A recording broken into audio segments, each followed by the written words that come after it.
반갑습니다. 보험 전문가 굿밸런스 보험 인사드립니다. 최근 보험 시장의 트렌드 혹시 알고 계실까요? 보장 쪽으로 보면 실비보험, 진단비, 수술비 이건 과거에도 많이 가입을 했었고 지금도 많이 가입을 하고 있죠. 그리고 보험료 측면에서 보면 저해지, 무해지 환급형으로 보험료를 낮춰서 가입을 하고 최근에는 할인형 플랜이라는 게 대세로 자리를 잡았다고 볼 수가 있는데 할인형 상품을 한 줄로 요약하면 내 몸이 건강하다면 보험료를 할인해주겠다. 이게 바로 할인형 상품의 취지라고 보시면 됩니다. 조금 더 디테일하게 설명을 드리면 우리가 보험을 가입할 때 적용하는 고지사항은 3개월 내 입원이나 수술, 추가검사 소견, 5년 이내 입원 수술 이력, 5년 이내 중증 질환입니다. 그런데 어떤 보험은 5년 이내 입원 수술을 아예 보지 않는 상품들이 있습니다. 그럼 어떻게 될까요? 보험 가입이 쉬워지겠죠? 그럼 보험료가 상대적으로 높게 책정이 될 겁니다. 그럼 반대로 10년 동안 입원 수술이 없거나 중증 질환에 안 걸린 사람들이 가입을 한다면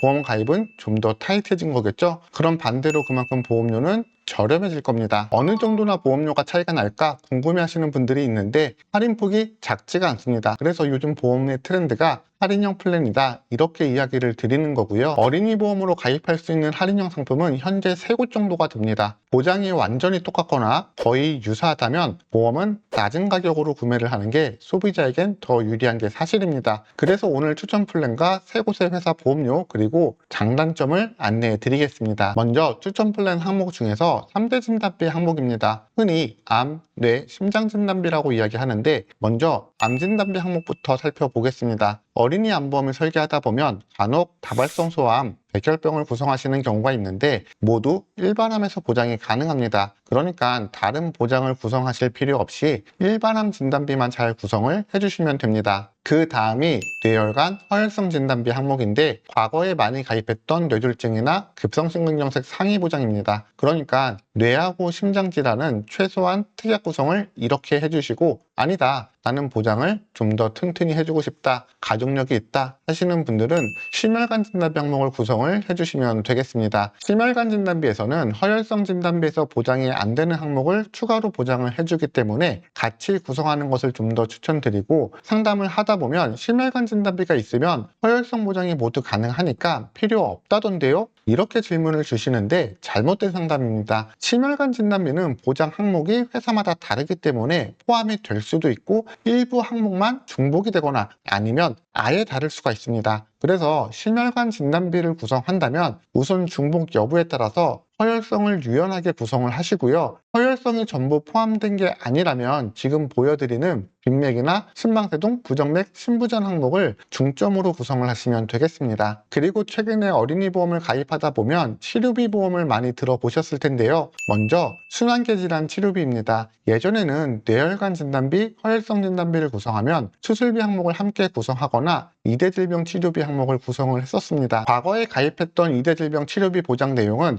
뇌혈관 허혈성 질병 코드로 보장이 가능했었는데 지금 특약 이름이 순환계 질환으로 보장이 넓어졌습니다. 그리고 특약 하나를 구성해서 기본적인 수술부터 중환자실, 혈전용해, 혈전 제거 모두 각각 3천만 원 한도로 보장하니까 어설프게 수술비를 구성하거나 2대 질환 치료비를 구성하지 마시고 보장 범위가 넓고 각각 지급되는 치료비를 구성을 하시면 됩니다. 그 다음이 비급여 암 주요 치료비입니다. 우리가 암이라는 질병에 걸려서 치료를 받으면 급여진료 같은 경우는 산정특례 적용 대상을 받아서 병원비의 5%만 납입을 하면 됩니다. 하지만 비급여 진료는 아니죠. 환자의 비용 부담이 높아질 텐데요. 여기에 대비하기 위해서 비급여 치료 특약을 구성을 해주시면 3대 진단비, 치료비 보장은 모두 끝나게 되는 겁니다. 그 다음이 수술비 특약입니다. 수술비 같은 경우는 제가 지속적으로 말씀드리고 있는 게 선택이 아니라 필수라고 이야기 드렸습니다. 변경될 5세대 실비보험인데 현재 급여 기준으로 자기부담률이 20%인데 다가올 5세대 실손보험에서는 건보료 요율, 본인부담률이 최대 90%까지 올라가니까 자부담이 최대 70%까지 인상이 된다는 거예요. 이게 문제가 뭐냐면 의료기술이 발달이 되니까 입원을 해서 수술을 하는 비중이 줄어들고 당일 시술 환자가 많아졌다는 내용입니다. 그럼 방금 전에 살펴본 내용을 보면 통원급여 자기부담금이 높아지면 결국 병원비 부담으로 연결이 된다. 그래서 수술비는 이제 선택이 아니라 필수다. 이 내용을 꼭 기억하셔야 됩니다. 마지막 가성비 특약입니다. 세세하게 필요성에 대해서 설명을 드리지 않겠지만 몇 천만 원, 많게는 억 단위로 보장이 가능한데 보험료는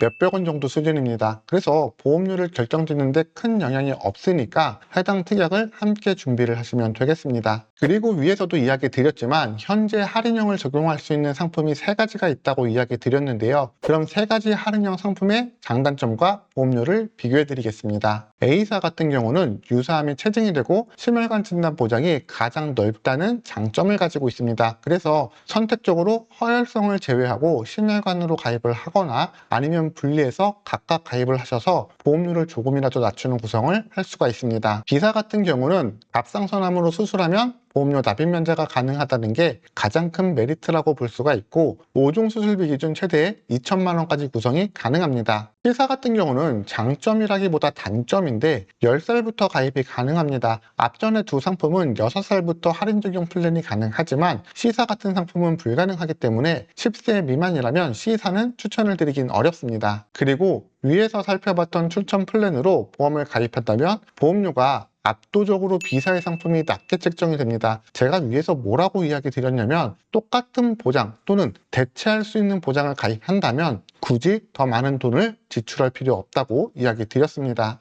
한 달에 만 원만 절약돼도 1년이면 12만 원, 20년 납입이면 240만 원입니다. 작은 돈이 아니니까 이런 부분 반드시 기억을 하셔야 됩니다. 자, 제가 준비한 이야기는 여기까지인데요. 오늘 내용 도움이 되셨다면 구독과 좋아요 부탁드리면서 오늘 내용 마무리하겠습니다. 본 광고는 광고 심의 기준을 준수하였으며 유효기간은 심의일로부터 1년입니다.